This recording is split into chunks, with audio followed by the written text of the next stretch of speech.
นะมีหมักโมนี่แหละมาตอนได้หมักโมมาตอนเพิ่นเอาไว้ปาดแช่เย็นให้พอสั่งกินกับเมียหั่นแหละเออเมียบ่เลือกสังกะสีงามเลือกผัวเลือกโอ้มักสีแดงได้ที่จันชุกหลายเดือนแหละก็เดียวผู้ใดผู้นี้เนาะเคยเห็นกันอยู่ดอกซะนะโอ้ยเฮ็ดเฮือนแถวอ้อมค่าอย่างแล้วโอ้ไปอยู่หันหลายเดือนหลายปีเติบได้ผู้นี้บ่สร้างเฮือนให้ใช้ผ้าฮะเอ้ยที่ดึงแขนซอยกว่าช่างมื้อนี้คันบ่ได้จุ่มเจ้าโอ้ยจุ่มข่อย3คนนี่บ่แล้วมื้อนี้ว่ะเฮ็ดอะไรเด้ว่ะก็บอกเบาแก้วอยู่ได้ก็มีก็โทรหาแสนหาอยู่ใกล้ๆกันเด้โดยพงาสิมังก็นี่สิใกล้ยังบ่โอ้ยข่อยก็บ่ได้ไปหามาแวเพราะว่าไปไกลมากาเวลาเฮาก็คือเว้านั่นแหละมันบ่คือเก่าเพราะว่าเวลาพักผ่อนหน่อย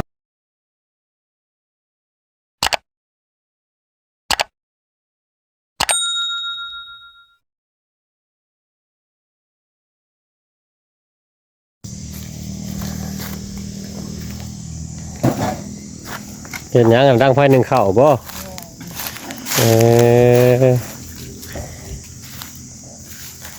พอ4 โมงแล้วหนึ่งเข่าได้เนาะนะมีหมักโมนี่แหละมาตอนได้หมักโมมาตอนเพิ่นเอาไว้ปาดแช่เย็นให้พอสั่งกินกับเมียหั่นแหละเมียบ่เลือกสังกะสีงามเลือกผัวเลือกโอ้มักสีแดงได้ที่ตับมูและมันบ่มีอันนี้สีแดงนะบ่สีตะมูได้เนี่ย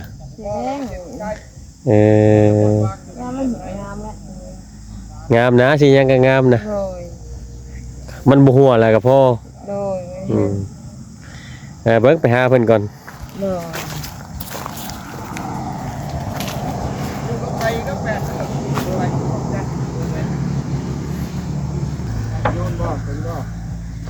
ง่ายจะผูกเชือกตัวนั้นดึงขึ้นมาเลยพี่เอาคนไก่โพดเนาะใช่แหละพอสั่งคุณบ่โอ้ยบ่เฮ็ดหน้าเท่านั้นเนาะอยู่เทิงพุ่น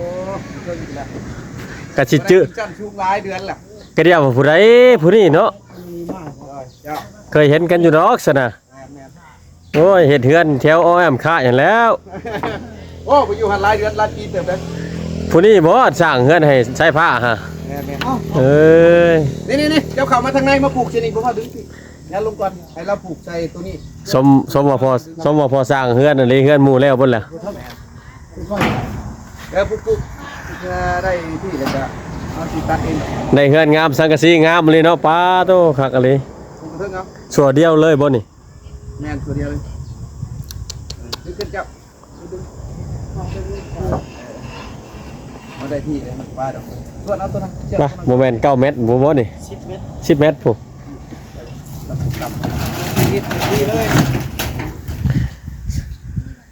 เอาเบาแก้วนี่ใช้อันเบาใช้ลมด้วยซะเมื่อแล้วผมบ่ได้ถ่ายซ้ำเพิ่นว่าบ่แวแล้วเพิ่นมีเวียกออกมาแล้วก็เมื่อเลยสบายดีโอ้ยก็เลยอัน FC ก็เลยบ่เห็นหน้าพอสร้างซ้ำพอสร้างอยู่เทิงโอ้ใส่เชือกดึงใส่เชือกดึงใส่เชือกดึงขึ้นเลยโอ้ยอมเลยเรียกสันสูงใส่เป็นสร้างเงินแต่ด้นแหละโอ้ยบ่ได้ขึ้นเฮิงก็ได้พอทางดีนะก็มายอมต่ออีกโอ้บ่ได้สิเอาขึ้นมาเด้อไปขึ้นก่อนพอสร้างในการงามหน่อยเด้อ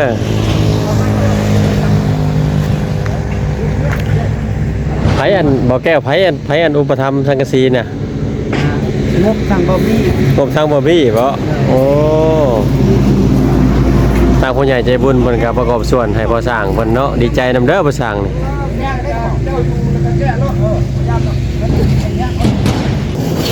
ดึงมาสอดบ่วงอ่ะมันสิบ่วงกันบัดนี้เห็นบ่บ่วงอ่ะตัวนั้นมันเสียนะบ่น้ำเจ้าอันนี้เนาะแล้วสอดบ่วงกันดึงบ่วงมั้ยได้บ่วงมันได้ขึ้นหั่นสอดเข้าหั่นแล้วแยกรถตัดสบายคิดแต่นั่นแหละดึงขึ้นเข่งกันทุกรถเข้าง่ายแงกใจ2แงกมาอยู่นี่แหละเอามาจัดไว้เข้ามาปูคนตอกหลอกไว้เลยแล้วแสดงว่าอยู่บ่ทันใจหน่วยน้องเลยแล้วแล้วก็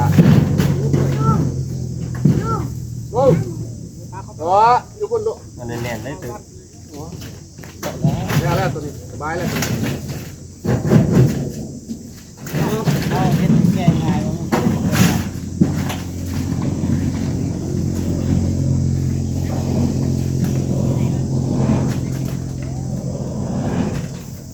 นี่คือก้อนเริ่มเจ้าจะได้เด็ดคือการยืนขึ้นเยอะ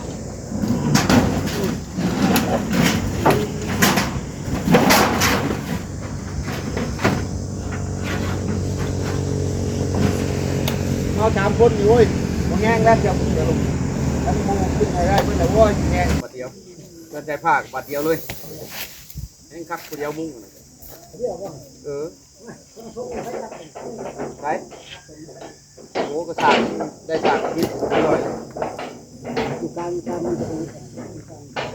ผมทำเขาก่อนทำเขาได้เรียบร้อยเลยคุณต้องส่วนเนาะนอนมันโอ้ยผมสนใจเลยล่ะ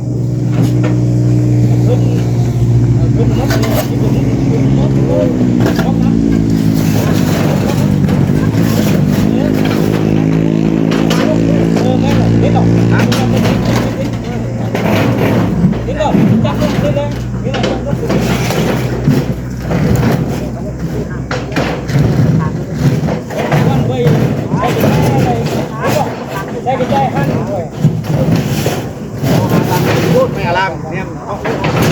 ว้าวทำไมมันการไม่อารามไปไปประชวดทั้งนั้นตัวทุบประตะขังทั้งนี้มันลายเลยจับได้มาเด้อเจ็ดกลางเพราะว่าทุบเชือกนะเชือกกลางมันเสมอกัน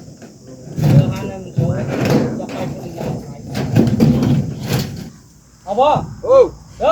าลงจับได้แล้วเนี่ยฮะขึ้นเลยก่อนไว้ยังไงจับแผ่นเอา9 แผ่นก่อนจงแผ่นหนึ่งไว้เดี๋ยวไว้ลงย้ายมาพี่ลงเลยป่ะแป๊บเดียวนี่กับ บ่เป็นยังบ่นี่ กับท่าบ่สั่งลงมาถ้าจะมาอ่อนมาก่อน ลักษณะ ก็ออกมาจังได๋ เพิ่นสิได้เข้าไปพุ่นเด้อไปไหนยกได้อยู่ ไปถ่ายยัง แผ่นบ่ว่าไปหาบ่มีไ อยู่ในโรงยางพวกเพิ่นไปเห็นยังฮะ ไปบ่มีอยู่นี่ห้องน้ำเลยบ่ได้เว้าเพราะว่าตู้น้ำบ่ได้ก็ไปหาเพิ่น เพิ่นไปเฮาโรงยางพวกโอ้อยู่ไหนพอดีเด้ฮะ นี่แหละแล้วคุณง่ายให้เจ้าแก้ก้อนรถเจ้าขาดปล่อยไว้ให้ขาวลูกโธ่ผมมุกขัดใจป่ะ เอาบ่ได้มุ่งเลยบ่ มุ่งแล้วจะหน่อยขึ้นไปเอายิงเอาหัวกูกับหัวสวรรค์สวรรค์ ยิงไว้อยู่ดอกเนาะต่อก็บ่เลยยิงเอายิง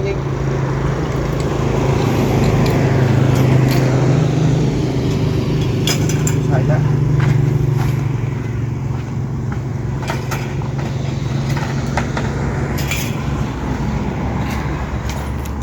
เมื่อยขนาดบ่ขึ้นเทิงราคาน่ะ มึน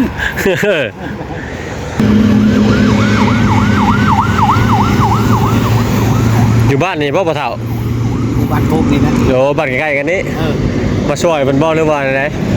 แบบช่วยกันประจำ โอ้แบบช่วยกันหากันเนาะดีแล้วช่วยเหลือกันทางพี่ก็เอิ้นไปทางพุ่นเอิ้นทางพี่แล้วว่าคนละไม้คนละมือมันจังแล้ว เป็นลุงรองกันนั่นแหละ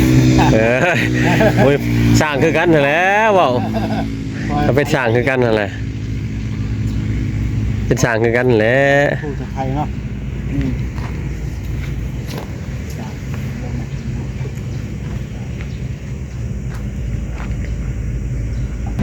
ห้องน้ำก็งามเลยเนาะข่อยมาเทื่อนึงแล้วมาตอนห้องน้ำบ่ทันแล้วมาวัดบ่เฮ็ดสร้างไปเฮ็ดเฮือนตลอด โอ้ตอนนั้นของน้ำหรือวะ ตอนเฮ็ดห้องน้ำฮะ ยังเอา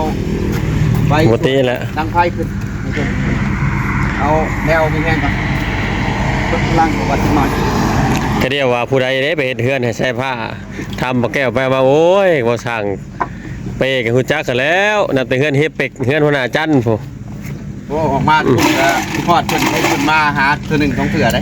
ก็คิดว่าเฮือนอยู่แถวใดคิดว่าอยู่ในดงบางยางประเทศอยู่นี่นี่ หมออยู่นี่แต่ว่าเข้าไปซื่อๆวันนี้นี่แหละเงินพี่น้องเพิ่นมาช่วยเด้ เออ เจ้าสบายตัวนึงเด้อ สบายตัวนึง ขอบใจเด้อที่ดึงแขนซอยก่อช่างมื้อนี้คันบ่ได้ชุมเจ้าโอ้ยชุมข่อยกับ3คนนี่บ่แล้วมื้อนี้ว่ะเฮ็ดอะไรเด้ว่ะ ก็บอกเบาแก้วอยู่ได้ก็มีอยากก็โทรหาแสนหาอยู่ใกล้ๆกันเด้ โดย พงานสิมังก็นี่สิใกล้ยังบ่ โอ้ยข่อยก็บ่ได้ไปหามาแวเพราะว่าไปไกลมากลางเวลาเฮาก็คือเว้าหั่นแหละมันบ่คือเก่าเพราะว่าเวลาพักผ่อนหน่อยแต่ว่าทำงานหลายเดือนนี่นะ ก็ถามใส่ผ้าอยู่ได้ไผมาเฮ็ดเงินให้พอสร้างเป้ว่ะถามเพิ่นว่าอยากมาอยู่นำบ่พอสร้างอะตัวอยู่ผู้เดียวว่ะเพิ่นก็คิดฮอดอยู่ได้อยากมาแล้ววิไปเฮาเฮือนเพิ่นว่า เด้อแม่น เออ ตาเพิ่นมาก็โอ้ยจักพี่ช่างพิยาในเครื่องในชานน่ะมียังก็บ่ยังอีกแล้ว แม่น เครื่องเพิ่นอยู่หั่นเพิ่นรับผิดชอบ แต่ก็อยู่ผู้เดียวจักเฮ็ดอะไรเนาะเด็กน้อยก็อดทนเอาเพิ่นก็ได้ แม่น สังกะสีเพิ่นน่ะนะบ่ไผอันบ่บี้บ่อุปถัมภ์ส่วนหนึ่งดาวบ่หรือว่าอันใด ๆดาวเนี่ยสังกะสีครับ เเพิ่นช่วย มาให้5ล้านเลยก็เลยเพิ่นตีเป็นเงินบาทเพิ่นว่าตัว 7,000 บาท เออ 7,000ไล่เบิ่ง นี่ 11,000ต่อ7ล้านเด้ เออ เพิ่นไล่ไปนั่นแล้วเฮาก็เอาเงินกีบให้เพิ่นไปเอาเงินบาทนำพี่น้องเอาน้องนำน้องสาวเพิ่นยืมเพราะว่าเดือน6ก็ให้ท่านเพิ่นก็สิไปหาเอาบ่ละ1,000 2,000นี่แหละ คอยช่วยกันคนละไม้คนละมือเนาะคอยเฮ็ดเอาแล้วอดทนเอาแล้วคอยสร้างเอาได้สำเนียงก็ดีได้เพิ่นอุปถัมภ์เพิ่นน่ะนะให้น้องสายฟ้าก็โอ้ผมบ่ขอบใจเด้น้องสายฟ้าก็มีบนอยู่ล่ะ เจ้า นี่ การนำใช้ โอ้ถามเมียกินนี่สังกะสีถึกใจเมียแม่นบ่เมียเลือกเองล้นบ่ เป็นว่าจักได้สีแดงแท้จริงเว้าบ่เป็นเว้าว่าสีแดงดูสีปลาดู เพิ่นว่าสีตับหมูเพิ่นว่า สีปลาดูกับปลาดูสีตะหมูเพราะเราพาดแดงแจ่บไปนี่บาด บ่แม่นเมียบ้านญาติกายทางมันยังบ่เจอเฮือนบ่จักคันใส่สีตัวอื่นน่ะนะ แม่นแหละกระยาเพิ่นแหละมักนะเฮาก็ตามใจเพิ่น ก็บ่ดดคอยเฮ็ดไปก็ไปสิแล้วดอกจันมันก็แล้วดอกอืม เฮาก็โอ้ดีใจแหละเพราะว่าได้ทำนี่หั่นนะ อืม เฮาก็เบิ่งก็ เพิ่นก็คอยเพิ่นก็ช่วยคอยช่วยเพิ่นเบิ่งอยู่ตามเบิ่งก็ตามเบิ่งจากเบาบี้กับเบาแก้วเพิ่นเว้าฟังกับเพิ่นก็อุปถัมภ์อยู่เพิ่นก็ FC เพิ่นก็ช่วยหลายอยู่ตามเบิ่งกันเนาะเพิ่นก็สิคอยช่วยแต่ละน้อยนั่นแหล้ว ก็โอ้ยได้ย้อนเพิ่นนั่นแหละก็บ่แม่น บ่ประมาทนะเนาะ ดอกพอสร้างก็หาเงินอยู่ตลอด แต่ว่าปัจจุบันก็ได้พอได้จะใช้จ่ายใน แม่น ครอบครัว หาเงินมันก็ กินแมนกะโฮมเด็กหน่อยแล้วมาตื่มกัน แต่ว่าตัวเรารักเลยแม่นหมู่ช่วยให้ละจำนวนที่ว่าผู้ใหญ่ใจดีเพิ่นช่วยเฮาก็ชมเชยเพิ่นแล้วก็น้องๆให้เพิ่นขอบคุณ เพิ่นสิฮู้จักหลายก็ย้อนเฮือนใช้บ่าวใส่ผ้าแหล้วเนาะ แน่น ไผเป็นคนอ่านไปนำมาจ้างไปเฮ็ด โอ้เบาลีก็เบายาวกระลายลงอยู่นำหาผู้สร้าง เพิ่นก็ติดต่อหา แน่นเริ่มต้นฉบับแต่เกินสแตลออกมาเป็นโรงเรียน ก็เริ่มออกมาเลยก็เฮาก็มันมีงานหลายบอลแล้วก็คือว่าของแหละช่วงนั้นมันก็ชุลมุน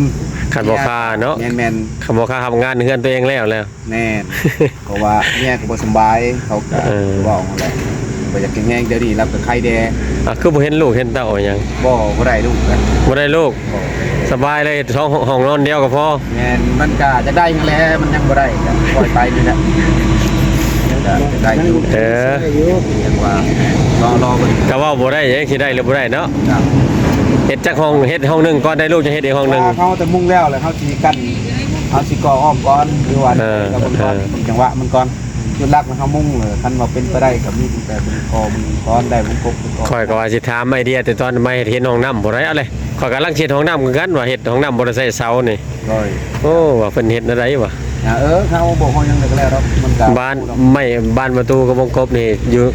จ้างเขาเฮ็ดบ่สั่งเอาบ่ ก็เอาน้ำข้าวเจ้าเขาเห็ดบ่ทันเพราะว่าเครื่องมือกับบุมีประมาณ700,000 เฮ็ดแสนบ่แล้วบ่น่ะ พันนักน้อยทั้งพวกกบกับบ้านประตู เอาอยู่ในไสเอาหารเท่าใด วงกบมัน200,000 ก็มาตั้งใหม่นี้ บ้านประตูหัน430,000ก็เพิ่นจะลงเขาเอาครับไม่ก็กับตานี่ก็ไปซื้อน้ำเพิ่นนั่นแหละไม่กันนะ มันใกล้เลยเนาะบ่โรงงานพอมาตั้งใกล้แหละ 1กัน2มาบางคนเฮาเองแน่แต่ว่าเฮาไปซื้อบนอื่นแค่บ่ดอกพลานบนราคามันคือมาเบิ่งแล้วค่าลักออกลักแก่อีกค่าไปค่ามาก็พอชุดชี้กันนะอันนี้มีแต่เพิ่นเอามาส่งคือว่ากระซองล้างแล้วเพื่อนน้องอูน้องอีอยู่หน้าเพจกำลังไม่เอาไม่ดาบเพื่อนนั่นน่ะคือตั้งใหม่นี่แหละงานขายเครื่องเพิ่นไปส่ง ถ้าว่าแล้วตรงนี้เลยจะตั้งสิไปขึ้นโครงไว้ตัวนั้นก็ดี กับปกติแล้วเนาะมันหลายเคสหลายบอลเฮ็ดสร้างก็กันว่าเบิ่งก็เฮ็ดเรื่อยคือสิได้เงินแต่มันก็บ่พอสิได้หลายเนาะ แม่ก็พอได้ มันก็พอได้ใช้จ่าย เฮาบ่ตรงๆเพราะว่าเฮา เก็บหาเก็บเซฟ บ่แพงนะ อืม สมมุติว่าเฮาเอามาแล้วเพิ่นหมู่คู่ไปเฮ็ดนํกับปันกันเด้ อืม สมมุติว่า 9,000 หาร3มันคือเท่าไหร่บาทน้ำมันกินอยู่เด้แล้วงานมันก็จะเบิด โอ้ครับบ่สร้างแล้วไว้นี่ข่อยก็กำลังสิเฮ็ดเฮือนจะได้ใช้บริการอีกได้ฟังเบิ่งได้นี่ ครับกินก่อน เฮ็ด ยังขับค่าคันว่าบ่มีงานอยู่บ่อนใดก็แบ่งรายได้ อันนี้ยินเข้าๆดงบักยางกับพวกสูบกระท่อมประมาณ10และกันว่าไว้ เออ เพื่อกับฮอดไปเอาชิวคนพบนะมันมีงบเรียบร้อยเลยจังดำเนินต่อแม่นแล้วตัวนี้ก่อนเดี๋ยวนี้เล็งจะเป้าหมายพอได้มีบนพ้น อืม ตกมาคะแนนเอาประโยชน์ประยังมา เฮ็ดเฮือนใช้ผ้าอาหารผู้เดียวเลย แน่น จักเดือนนั่นแหละ กับประมาณ2 เดือนปลายกับห้องน้ำพร้อมเพราะว่าเขานอนกับปัญหารักเลยเพราะว่าระยะนั้นทางเฮ็ดได้ตลอดกลางคืนเขาญาติแหงก็ได้เพราะว่ามันเป็นอากาศหนาวนะ เขาก็เห็นบ่เมื่อยช่วงนี้มันอากาศร้อนหลายเขาก็เมื่อยหลายเพราะว่าเขาก็บ่มีเวลาพักผ่อนเด้ตื่นมาขับมาอยู่กับงานกับเมื่อยแน่ ใครอยู่ดอกกำลังใจดีเบิ่งเมียก็ภูมิใจดีใจอยู่ได้เบิ่งเมียถามก็ เพื่อมื้อใดมัน มีเนาะ เขาก็ซื้ออาหารบ่หรือว่าหาคนช่วยไปน้ำมือมันนัด ผู้ใหญ่ใจดีเพิ่นก็ช่วยเหลืออยู่เมียเพิ่นก็มีแฮงดีใจได้ดีใจนํเด้อ เห็นบ่ดอกอันน็อต เอาขอบใจพวกสร้างเด้อที่ให้สัมภาษณ์เด้อเพิ่นสิขึ้นไปเฮ็ดเวียกเพิ่นอยู่เทิงเลยเนาะทุกคนเนาะตา3-4ถุงน่าจะพออยู่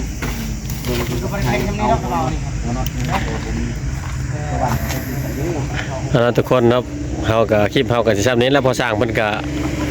สิขึ้นเฮ็ดเวียกเพิ่นแล้วเฮาสิเว้านำเพิ่นหลายก็บ่ได้เพราะว่าเพิ่นก็เฮ็ดเวียกตอนอาศัยตอนมันค่อยค่ำนี่แหละมันแดดมันจังบ่แห้งขั้นตอนเที่ยงมันแดดมันแห้งหลายเพิ่นก็ย้ายเวลาเอาแน่เพิ่นก็หาโอกาสคนที่มาช่วยเพิ่นก็ยากได้เพิ่นก็บ่มีเวลาเนาะเพิ่นก็ได้พี่น้องเพิ่นนั่นแหละมาเพิ่นว่าก็สิเฮาสิหาเพิ่นหลายก็บ่ได้ก็ใช้เวลาดำมื้อดำใดนี่แหละเพิ่นมาช่วยก็ย้ายเวลานั่นแหละทุกคนมีหยังก็เป็นกำลังใจให้พ่อช้างเด้อสำหรับคลิปนี้ก็สิบ่มีหยังหลายก็สิฝากไว้ส่ำนี้เนาะ ขอบใจ